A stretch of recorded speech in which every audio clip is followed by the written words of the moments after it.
Hello, Namaskar. This is Firstpost and you're watching Vantage with me, Palki Sharma.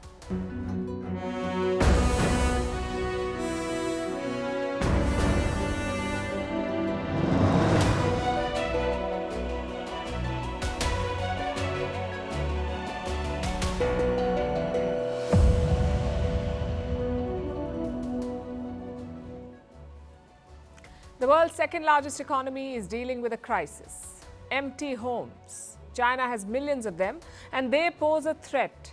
Tonight we'll explain how and what the government is doing to mitigate the situation. Meanwhile, American tariffs on Chinese goods may pose a challenge for India. We'll tell you why. As artificial intelligence booms, will it fuel fake news? Depends on where AI bots are being trained.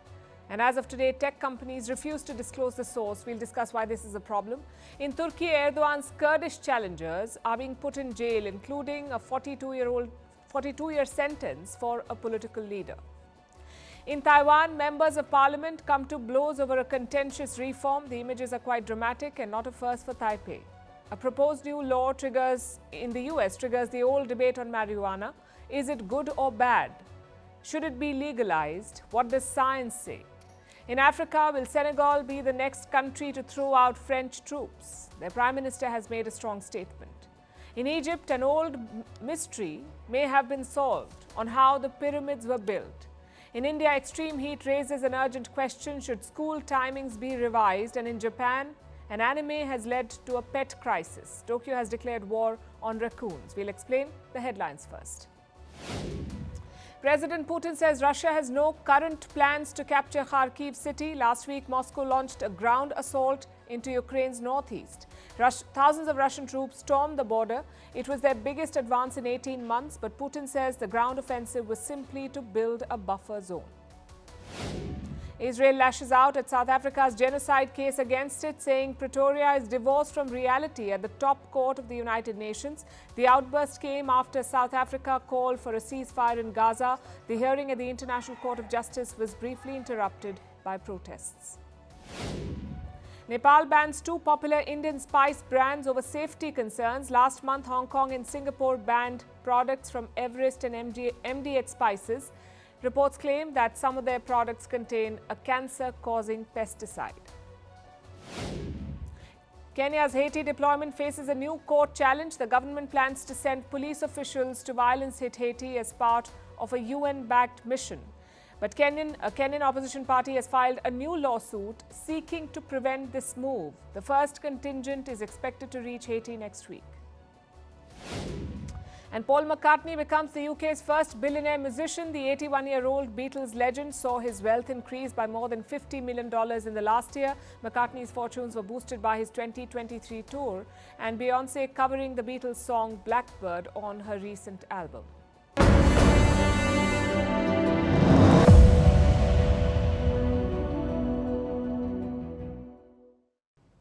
We begin tonight with China's latest crisis, the housing crisis. This is what it looks like. They have more than 7 million empty homes, or more than 7 billion square feet of built-up space.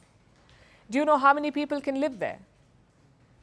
According to a Chinese official, these empty homes can accommodate 3 billion people, which is twice the population of India, nearly 10 times the population of America, 15 times the population of Western Europe, and 140 times the population of Beijing itself. That is how big China's problem is. The Communist Party ignored it for the longest time, but now they have no option but to address it because their economy depends on the property sector. It accounts for 20% of China's GDP. 5 million people depend on this sector for jobs. Without a revival, they're staring at salary cuts or worse. They could be laid off. So saving this sector, the property sector, is vital for the world's second largest economy. And how do they plan to do that? With the help of a rescue package, Beijing wants to revive China's collapsing property market. More than 24 developers have already defaulted and home sales have hit rock bottom. People do not want to buy apartments anymore. The complexity, severity, and uncertainty of the current external environment are significantly increasing. There is insufficient effective domestic demand, high business pressure, and many risks and hidden dangers. The domestic circulation is not smooth enough, and the foundation for recovery needs to be strengthened. In simple words, the market is bad. There are too many empty homes and no takers. Beijing is trying to fix this. They will buy the unsold apartments from developers. Chinese local governments will do this, and then they will turn these properties into affordable housing. It's not clear how. They'll probably sell or allocate homes at cheaper rates. City governments should insist on ordering based on demand and can organize local state-owned enterprises to purchase some of the existing commercial housing at reasonable prices for use as affordable housing. And who will pay for these purchases? Chinese banks. They will give loans to China's state-owned companies. These companies will then buy the unsold apartments. Beijing has pledged some $42 billion for this scheme. And remember, this is not a bailout, this is financing, a loan which will have to be repaid. The size of the guaranteed housing refinancing is 300 billion yuan, with an interest rate of 1.75% and a one-year maturity that can be rolled over 4 times. China's central bank is setting up a fund of sorts to support this move. That's the People's Bank of China. It is making another intervention. It has slashed interest rates on mortgages. It has also cut the down payment requirements, both for first-time buyers and those looking to get a second property. In both cases, the down payment will be cut by 5%. So this is what the new rates look like. 15% for first-time buyers. They'll have to pay 15% of the apartment cost up front. That's down payment. For a second home, the down payment is 25%. Earlier, these rates were 20 and 30%, so a 5% cut. Basically, China is undertaking a flash sale of homes and apartments. But will this be enough to save the sector? Chinese markets are certainly cheering the move. Stocks of property developers shot up today. Some of them reported double-digit gains, like Vantage, a property developer which defaulted on its debts. Its stock price jumped by 63% in today's trade. The KWG Group reported a 40% jump. Shares of Sino-Ocean Group surged by 46%. But this optimism could be short-lived. Last month, Chinese authorities launched a new program, a swap old for new scheme. It's aimed at existing homeowners, for them to swap their old homes for new apartments. Interest rates and down payments were low. Local authorities in multiple cities changed the rules to make these purchases easier, but the scheme did not take off because there weren't enough buyers. And this shows the fundamental challenge with China's property market: high supply, low demand, which is why the state is buying now. Again, will it solve the problem? Will it help the developers who have billions of dollars of debt? Experts are skeptical. Personally, I'm not strongly convinced about the effectiveness of this measure. So we are now seeing an extended crisis, which primarily revolves around the balance sheet of property developers. State intervention may help only so much because even the state does not have unlimited resources. Beijing cannot buy every empty apartment in China. So while some developers will get support, others may be left to fail. Let me show you a statement. It's from Dong Jiangguo, the deputy head of China's Ministry of Housing and Urban Rural Development. This is what he said, and I'm quoting: "Developers that must go bankrupt should go bankrupt, while those that need to be restructured should be restructured." So China's rescue plan is actually a restructuring plan, and the property sector is in for more pain, at least in the short term.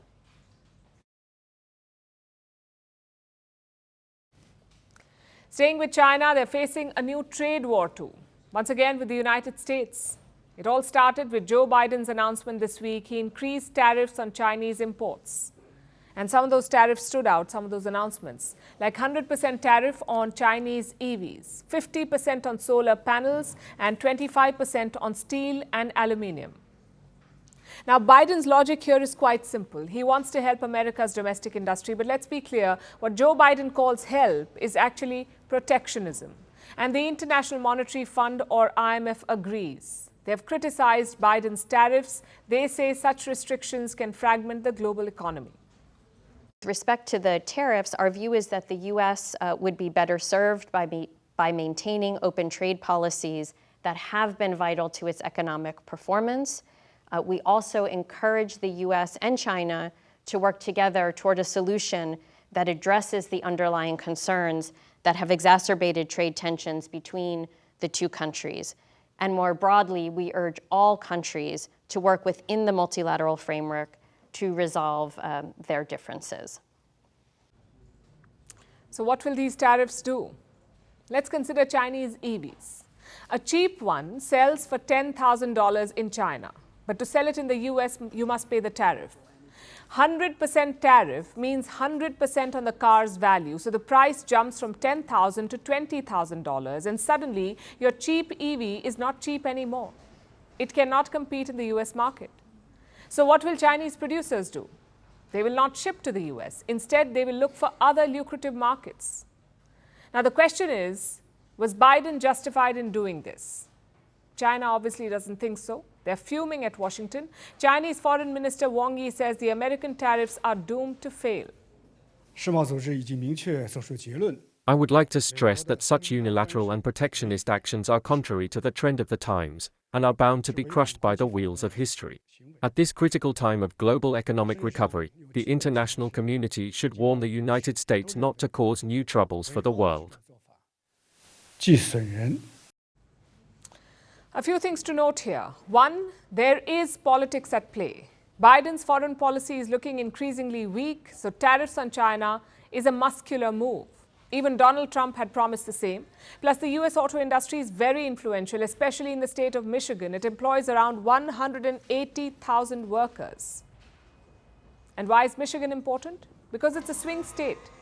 Donald Trump is leading there by 7 points, so Joe Biden is trying to woo the auto industry by slapping tariffs on Chinese cars. That's the first point, the politics. Secondly, China does dabble in illegal subsidies, and that is a fact. Their fishery industry gets subsidies, their EV makers get subsidies, so do their steel producers. It's pretty well documented.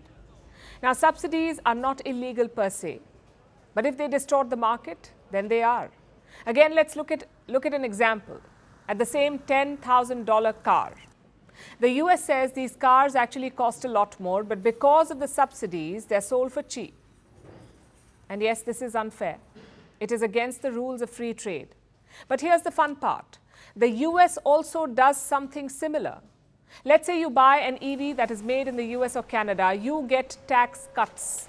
How much? Up to $7,500. You get that cut.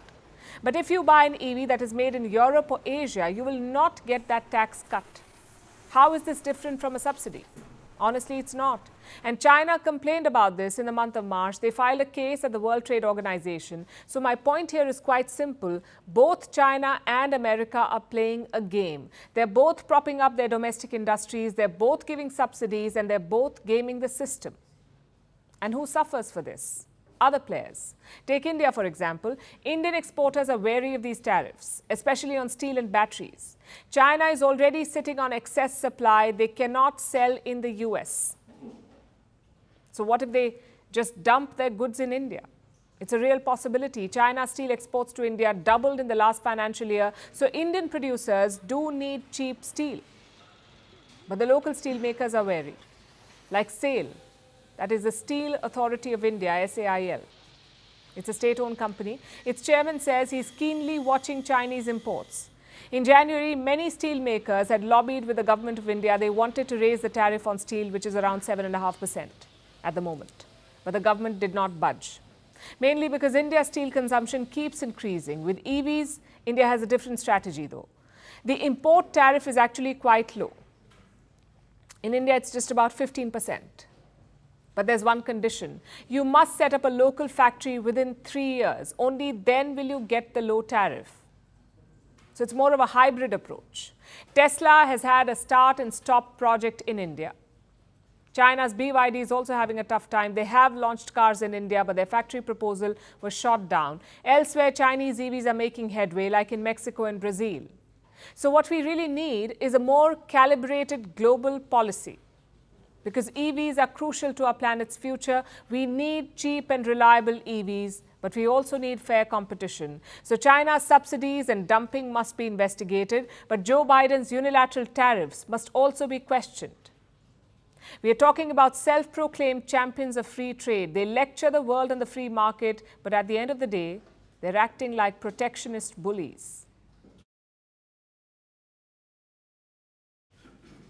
And speaking of global rules, guess who desperately needs them?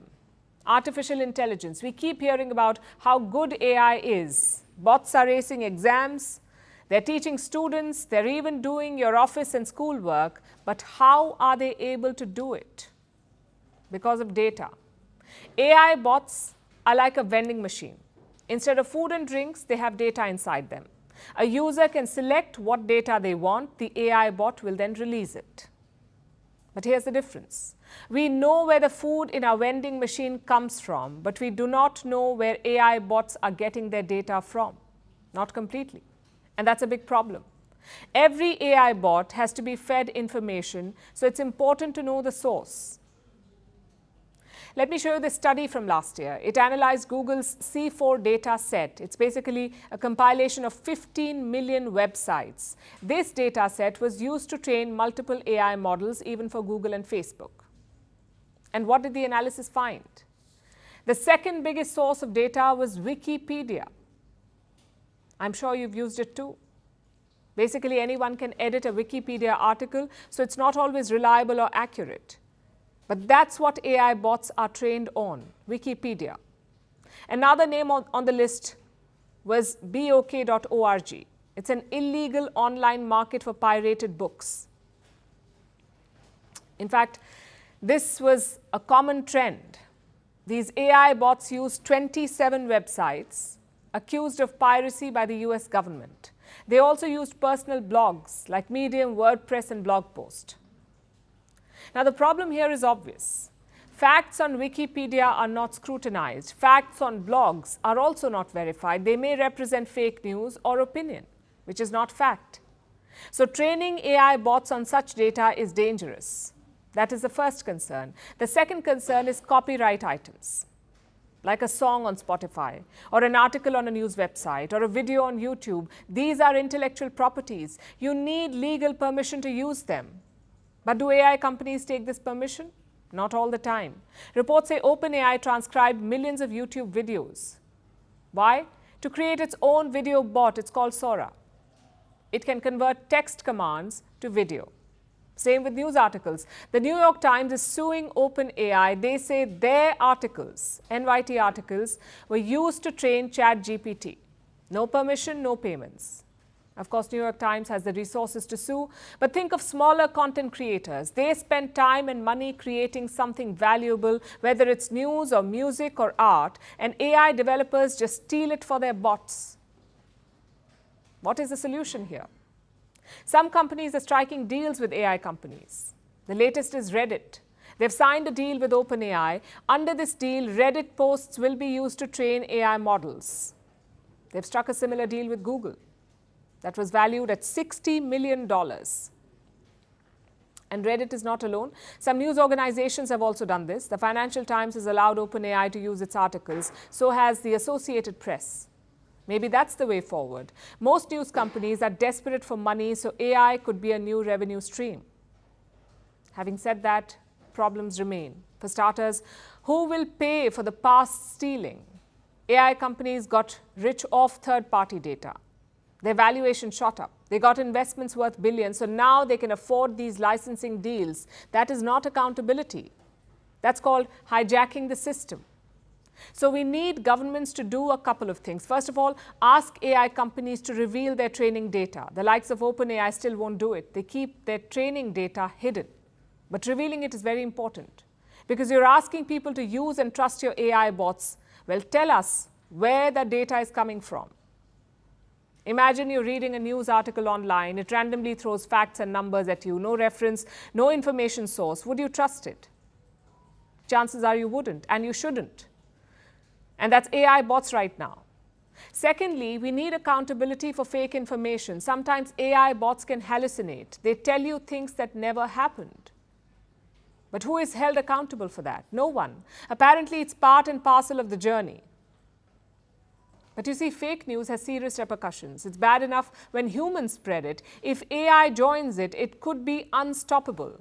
The only way to prevent this is accountability. You cannot let companies get away by saying it's an emerging technology. It is your product. So you take responsibility. Will it discourage and slow innovation? Maybe it will. But we say the world needs accuracy more than speed.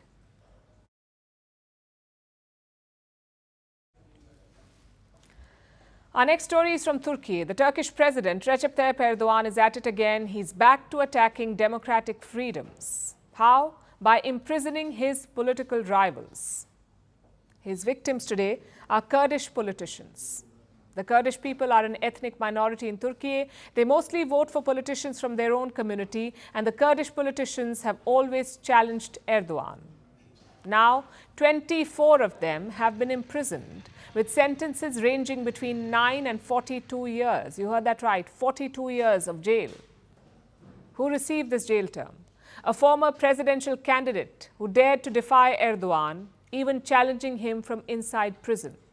My abilities here are very limited. I am being held in a maximum security prison, but I know that you are carrying out the electoral campaign for me with faith and enthusiasm. His name is Selahattin Demirtas. He contested against Erdogan twice, in 2014 and 2018. The 2018 challenge was from behind bars. He was in jail then, and after today's verdict, he may stay in prison for a long time. Now, Demirtas was the leader of a pro-Kurdish political party, the People's Democratic Party, or the HDP. This party performed well under his leadership. They did so well that they managed to weaken Erdogan's grip on parliament. That was in 2015. So Erdogan decided to get Demirtas and others out of the way. The Kurdish leader and his deputy were arrested in November 2016, and he's been in prison ever since, awaiting trial for murder, terrorism, and I'm quoting, trying to destroy the unity of Turkey. Those are the charges against him.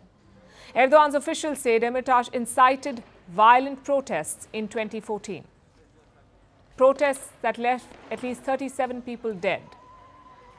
So let's tell you what happened. Back in 2014, the terror group ISIS was on the rise. It was making gains in Iraq and Syria. Both countries are also home to Kurdish people. They were at the forefront of ISIS attacks. Things came to a head when ISIS reached the town of Kobani. This town is in Syria, but right at the border with Turkey. Now, the Kurdish people in Turkey wanted to help their fellow Kurds in Kobani, so they made an appeal to Erdogan's government. They wanted Turkey to send aid to fight ISIS. But Ankara wouldn't budge. That's when the Kurdish people took to the streets. Politicians like Demirtas encouraged this. They wanted to put pressure on the government. But this is Erdogan. The protests ended in clashes with the police and 37 people dead. Demirtas is being blamed for the 2014 riots. That is why he has been in detention.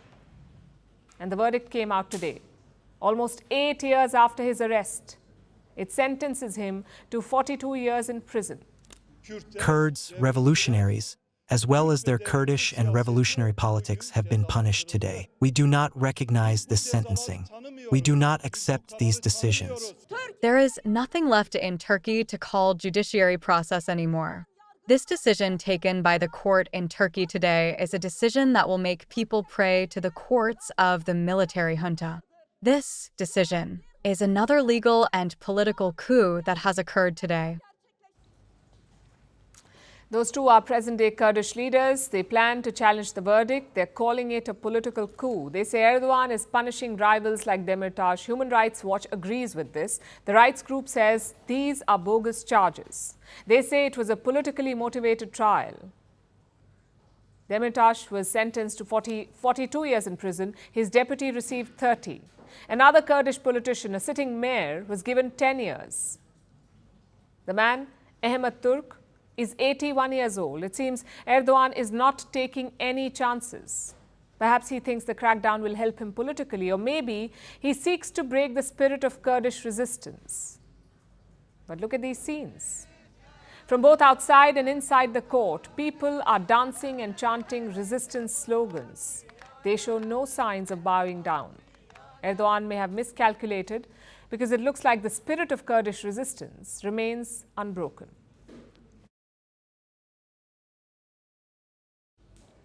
Now let's shift our attention to Taiwan. On Monday, a new president will be inaugurated there. The Chinese are breathing down their neck with fighter jets and warships. Amid this tension, a brawl broke out inside Taiwan's parliament. Lawmakers from both sides traded blows. The scenes are quite dramatic and shameful. So what triggered this fight? Parliamentary reform. The opposition is pushing a set of contentious new rules. They will empower the parliament to scrutinize the government more closely. The government obviously does not like the idea. And this clash highlights the challenges for Lai Ching-te, the president-elect, the man who will take over on Monday.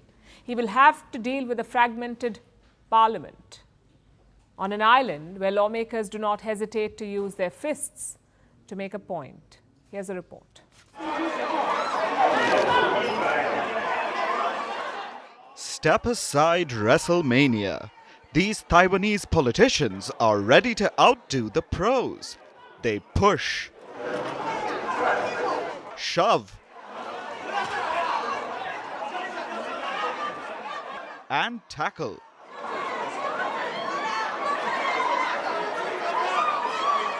Some can even leap across the table and pull their colleagues to the floor. When that's not enough, they can always rely on their fists. Looks like this lawmaker came ready for a rumble. She's wearing a helmet and gloves and carrying a camera to record every hit. There was plenty for her to capture this morning. When Taiwan's lawmakers stuck to some old traditions and turned the parliament into a boxing ring. Taiwan has a long history of such brawls. Previous fights have featured water balloons,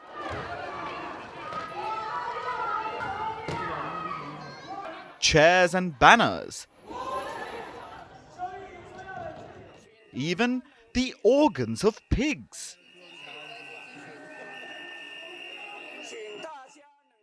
So what were the lawmakers fighting about this time?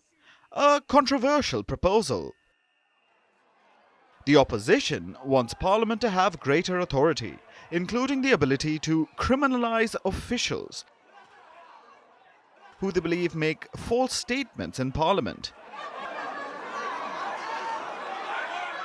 In usual circumstances, the lawmakers would discuss, debate, and argue. But in Taiwan, they are using their hands and legs to make themselves heard.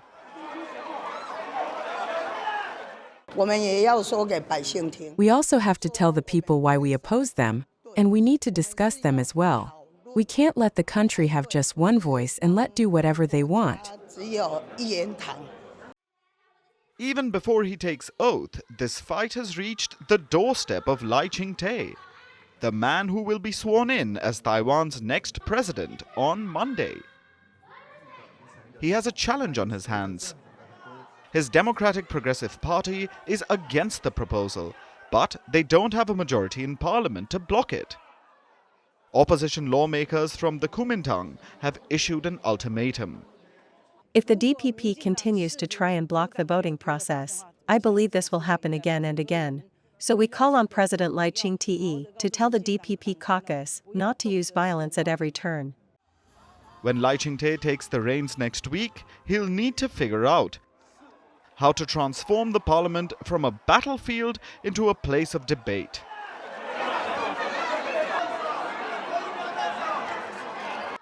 But with their history, he might need a referee rather than a gavel.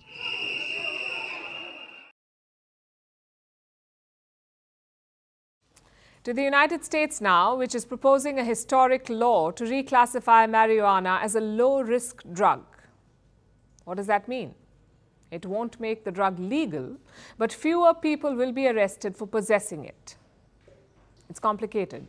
Just like the age-old debate on marijuana, should it be legalized? Is it good or bad for you? What does science say? Why are some countries legalizing this drug? Are they genuinely following scientific advice, or are they just riding the high of making money off it? Our next report tells you. the US has unveiled a historic proposal. It wants to reclassify marijuana. Right now, it's a Schedule 1 drug, the same level as heroin, ecstasy, and LSD. But the Biden administration wants to change this. It wants it to be classified as a low-risk drug. If passed, it won't make marijuana legal, but there will be fewer arrests related to it. This is monumental. Today, my administration took a major step to reclassify marijuana from a Schedule 1 drug to a Schedule 3 drug. It's an important move toward reversing long-standing inequities. Today's announcement builds on the work we've already done to pardon a record number of federal offenses for simple possession of marijuana. And it adds to the action we've taken to lift barriers to housing, employment, small business loans, and so much more for tens of thousands of Americans. Look, folks, no one should be in jail merely for using or possessing marijuana, period.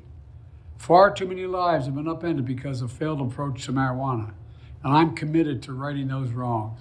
You have my word on it. But why is Washington doing this? Well, it's because of popular sentiment.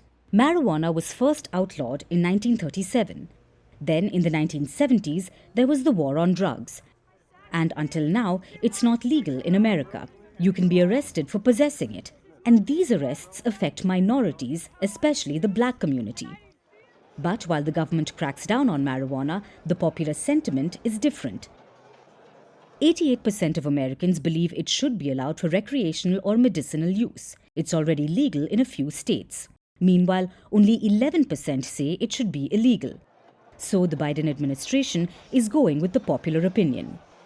But the US isn't the only country doing this. Across the world, opinions on marijuana are changing. So what exactly is marijuana? It starts with the cannabis plant. It contains tetrahydrocannabinol, commonly known as THC. THC affects the mind and mood. Marijuana is the dried leaves and flowering parts of the female cannabis plant. Usually, cannabis and marijuana are used interchangeably, but technically, cannabis includes more products than marijuana. Which brings us to the next question. Is marijuana good or bad? Honestly, it's a mixed bag. Marijuana does have some potential benefits. There's evidence that it's good for treating chronic pain. It's seen as a solid treatment for chemotherapy-induced nausea, multiple sclerosis, social anxiety disorders, Parkinson's symptoms, and post-traumatic stress disorder or PTSD. It's often described as one of the safest drugs out there, but that's partly because it's never linked to an overdose death. But that doesn't make it all good. Marijuana has been linked to depression. It's been linked to psychosis. In the short term, it impairs memory and cognitive ability. Cannabis smokers are more likely to develop bronchitis, that's the inflammation of the lining of the lungs. While it's portrayed as a non-addictive drug, 10% of regular users are estimated to have a dependence, so they do get addicted. So why are countries approving the use of marijuana? In 2012, Uruguay was the first country to do so. The aim was simple: replace the cannabis trade by crime gangs with state regulation. Soon other countries followed. The United States did it, Mexico and Canada joined in. In Spain, it's legal to use cannabis in private. Germany has legalized recreational use. Thailand made it legal. The idea was simple. Legalizing it will curb the black market. It will protect users against contaminated marijuana. Governments can regulate and earn money off it, and drug-related crimes would reduce. While it's worked in favor of most, not all countries have had the same arc. Take Thailand, for example. It decriminalized marijuana after the pandemic, but now it's made a U-turn. Marijuana will be classified a narcotic once again. Why? It's because of the social and health impact on young people.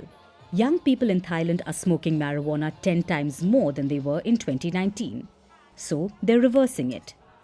Which brings us to the question, ban or no ban? While marijuana has long been a polarizing issue, the approach to it needs to be measured. Legalizing it completely or banning it outright won't help.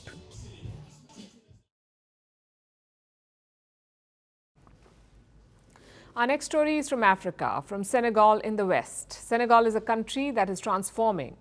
In March, they chose Africa's youngest elected president, Bassirou Diomaye Faye. The 44-year-old won Senegal's presidential election. Faye then brought in his mentor as the prime minister, which is this man, Ousmane Sonko. Both Faye and Sonko won by campaigning for change. And that change may worry France, Senegal's old colonial overlord. Yesterday, Senegal's Prime Minister Sonko gave a fiery speech, a speech that took shots at France. We're past the time when Africans could be manipulated by any people under any regime. And this feeling, which is evident today, has always been present from independence to the present day. Sonko seems to have had enough of France and their quote-unquote undue benefits. He took aim at French military bases in particular. Listen to what he said, I'm quoting. More than 60 years after our independence, we must question the reasons why the French army, for example, still benefits from several military bases in our country and the impact of their presence, this presence on our national sovereignty and our strategic autonomy. Paris must be nervous. They've seen this scenario play out before in Senegal's neighborhood. The country is located in West Africa, right next to the coup-hit nations of the Sahel, Mali, Burkina Faso and Niger. Like Senegal, they were all former French colonies. Like Senegal, they also hosted French bases and troops. But then the coups took place and the juntas in Mali, Niger and Burkina Faso ousted the French. Now it seems this anti-France sentiment has spread to democratic Senegal as well. That could mean that a quick departure is imminent for the 350 to 400 French soldiers in Senegal because Sonko's word carries weight. Even if he's not president, Sonko is a powerful figure. He's a firebrand politician with a mass following in Senegal and beyond. And he is President Faye's mentor. That's why Sonko's outlook may shape Senegal's foreign policy. And his outlook is clearly anti-imperial. Take their currency, for example. The country uses the CFA franc. It's a symbol of French colonialization. It is shared among 7 former colonies. The CFA franc is pegged to the euro, meaning it is at risk from the economic shocks that take place in Europe. Now, Sonko wants to diversify this risk. Almost no African country can afford to go into debt in local currency. And this has to stop because we suffer the consequences. And what we also want is a flexible currency, pegged to at least 2 currencies, to help cushion exogenous shocks and support our export competitiveness. So no French bases and a reduction in French influence on the currency. You can see why France may not like Sonko, at least the current president of France, Emmanuel Macron. Macron has ambitions of becoming a global statesman. That is hard to do when countries already under your influence try to push you away. So Macron and Sonko do not see eye to eye, but that does not necessarily mean the end of the Senegal-French relationship. Because when Sonko spoke yesterday, he was accompanied by a different French leader, Jean-Luc Mélenchon. This is a historic moment because Senegal, through the actions of its people, has opened up a particular path, that of a citizens' revolution, ending in electoral victory after a popular resistance paid for with death and martyrdom. Mélenchon contested against Macron in the last French presidential election. He could stand again in 2027, so he may be trying to mend ties and keep Senegal in the French ambit. But by the looks of it, he might be too late. It seems Senegal is preparing to sever ties with France for good.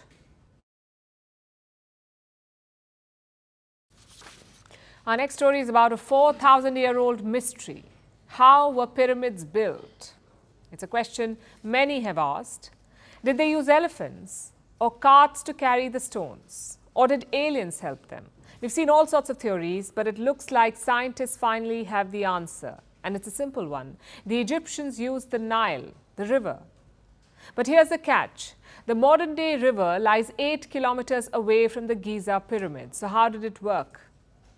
Our next report solves the mystery for you. Imagine a time 4,500 years ago.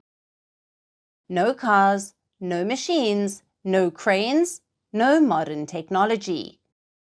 In the vast span of the Sahara Desert rose the pyramids of Egypt. They are monumental tombs, relics of Egypt's Old Kingdom era, The pyramids were built to stand for eternity, and they have. But how did Egyptians build them? How did they carry such heavy structures? It's been an age-old mystery. And scientists may have finally found the answer to it. The answer is far from mundane. Yet it is marvelously human. It turns out the ancient Egyptians used water. But the question is how? Right now, the Nile is located about 8 kilometers from the pyramids of Giza. So how did the ancient Egyptians use it? Well, they did use the Nile, but not the modern river that we know today. They used a now buried branch of the Nile that was then flowing right by the pyramids. It's called the Aramat branch. Data suggests it was around 64 kilometers long, around 700 meters wide. It is said to have bordered 31 pyramids. This was used by ancient Egyptians as a waterway. Workmen traveled through it. Materials were sent via this river. So how did researchers find this hidden branch? They used a combination of radar satellite data, geophysical surveys, and soil coring. And history supports this. Ancient papyri from archaeological sites across Egypt show the same. It shows boatmen using the Nile and other waterways to bring materials to the Giza Plateau. So clearly, they used water to transport materials. However, scientists aren't sure of its exact location. Which brings us to the question, what happened to this river branch? Scientists don't know yet.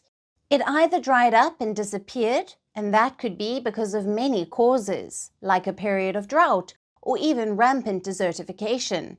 All of this could have led to the waterway being buried under desert and farmland. So it looks like the great mystery is finally solved. The world has long speculated how ancient Egyptians transported the heavy blocks. No, it wasn't aliens, or elephants, or even cattle carts. Ancient Egyptians used water to transport materials. It's genius, but it's also very human.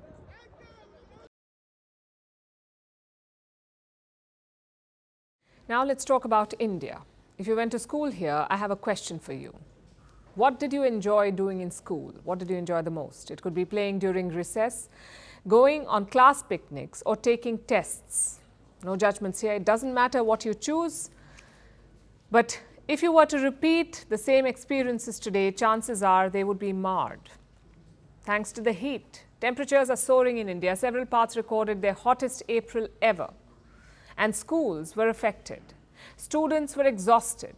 Some were coming home with nausea and headache. Some fainted. Many were unable to focus on exams. No wonder by the third week of April, people went into panic mode. Several schools shut down.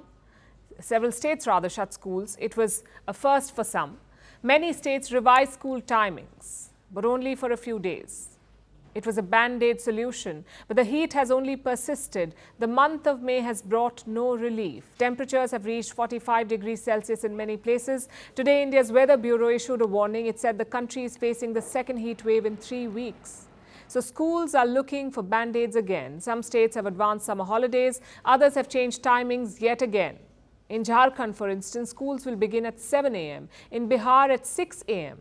It's a vicious loop and it's not ideal. But these are the solutions for now, revised timings and school closures. And India is hardly alone here. Climate change is a global reality. Temperatures are rising across the world. Heat waves are becoming more common, so uninterrupted school year is becoming uncommon. This is true across Europe and America, but especially so in Asia and North Africa. 40 million students were shut out of classrooms in recent weeks. It started with South Sudan in the month of March. More than 2 million students were affected there. The Philippines and India followed suit in April, and Bangladesh is going back and forth between opening and closing schools, affecting 33 million students. And they don't really have a choice because heat impairs the brain. It lowers a child's ability to focus and to process information. So education suffers. Students tend to perform worse in tests. They face the risk of health problems. And why just students? Teachers and parents suffer too. When the weather is so hot, it gives me a headache and I have difficulty staying to finish the class. I don't feel well and get lost on what to do first when the weather gets very hot. My home is far. My younger daughter's class breaks early, but the elder one is still in the school. Both of our two-way journeys by buses are tiresome due to the unbearable heat wave. Safe to say schools are unprepared to deal with extreme heat, but playing ping pong with school timings is hardly the best decision. It is short-sighted. Let's take the example of Bihar. If school starts at 6 a.m., students will have to be up before 5 a.m. and parents even earlier. It would mean punishment for working parents. Plus, despite early timings, most schools go on till 1:30 p.m. How's that for avoiding the heat? And these timings rarely stick. They change constantly and take a physical toll on children. Add to that school closures, which is widening learning gaps. Not just between schools that can shift to a digital mode and those that can't, but also between nations. 17% of the world's school-aged children are already out of school. Most of them live in Asia and Africa. Repeated school closures will only make this worse for them. It's a complex and urgent problem, and climate-proof education is a big ask. So maybe we can start small and face the facts. Extreme heat is only getting worse, so it is time to rethink, well, time and our daily schedules. For instance, Cambodia has cut school hours by 2. Students now get an afternoon break there. Then we have companies like L'Oreal and Nike. They allow employees to leave work in the afternoon. Also countries like the UAE and Saudi Arabia, they have a midday work ban. Researchers say that in the face of climate change, shifting work hours is the need of the hour. What if we apply this to schools as well? Tell us what you think.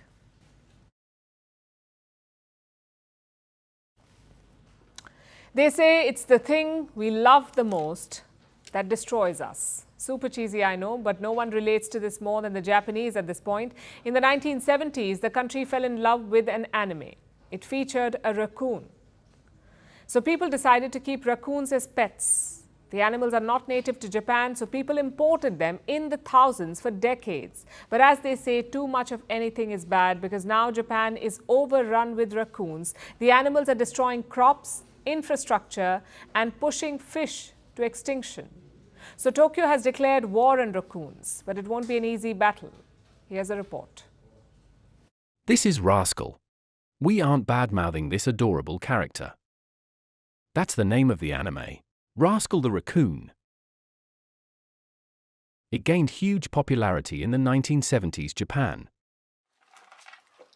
So much so that it triggered a craze for raccoons. You see, these omnivores are not native to Japan. They belong to North America. After the anime was a hit, Japanese people began importing the animals. About 1,500 raccoons were imported every year until the early 2000s. Why? People wanted to keep them as pets. Over the years, some of these pets escaped. Some were abandoned. So many flowerized in the wild. Now, Japan has a new name for the raccoons. Invasive alien creatures because these animals have gone from pets to pests. Parts of Japan, including Tokyo, are overrun with raccoons. They are doing what they do best, sifting through garbage. But their other targets include fruit and vegetable crops. There goes one. There goes two. They are also feasting on salamanders, which are at the risk of extinction in the country. The more adventurous raccoons are harming livestock, even public infrastructure and private homes. In 2022, raccoons caused damage worth about $3 million. Which is why Japan is saying no more. Over the past few years, the government has tried to rein in these animals, but now they have launched an even tougher campaign.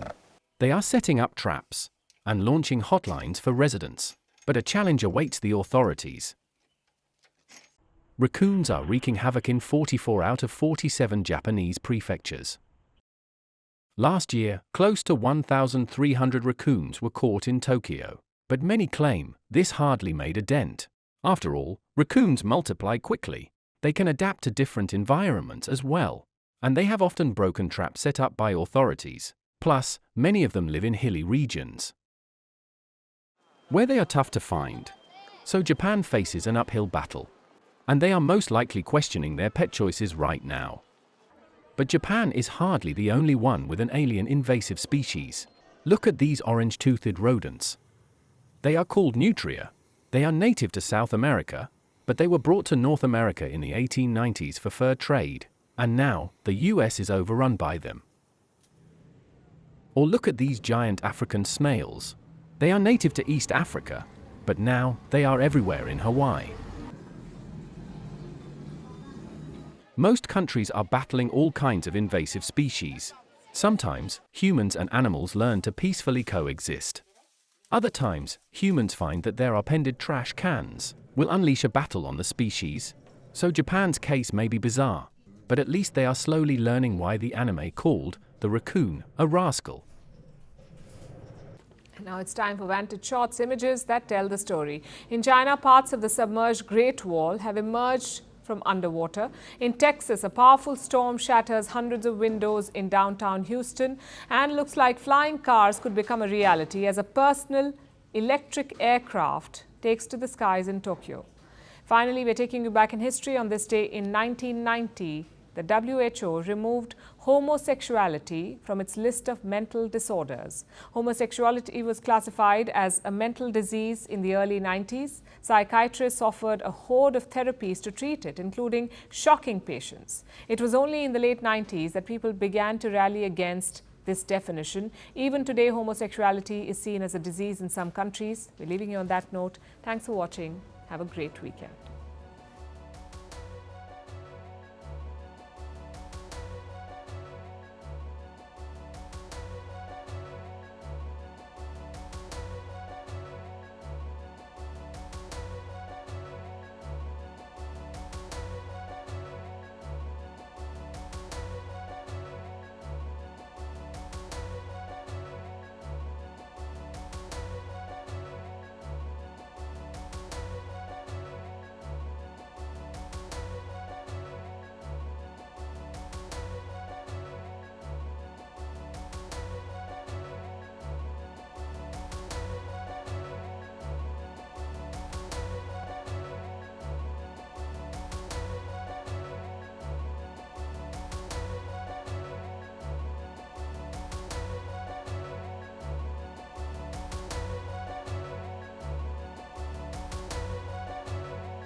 Firstpost reports from the world's second largest continent. Hello, I'm Alison LaGrange. A very warm welcome from Durban, South Africa. We get you the news and the newsmakers from Africa. South Africa goes to the polls on the 29th of May. I will track the election and bring you ground reports. Is it the end of the road for the African National Congress? And will former President Jacob Zuma stage a dramatic comeback? From elections to climate change to innovations and opportunities. As the world's attention shifts, we report from Africa, the heart of the global south. Join me every weekday live on Firstpost.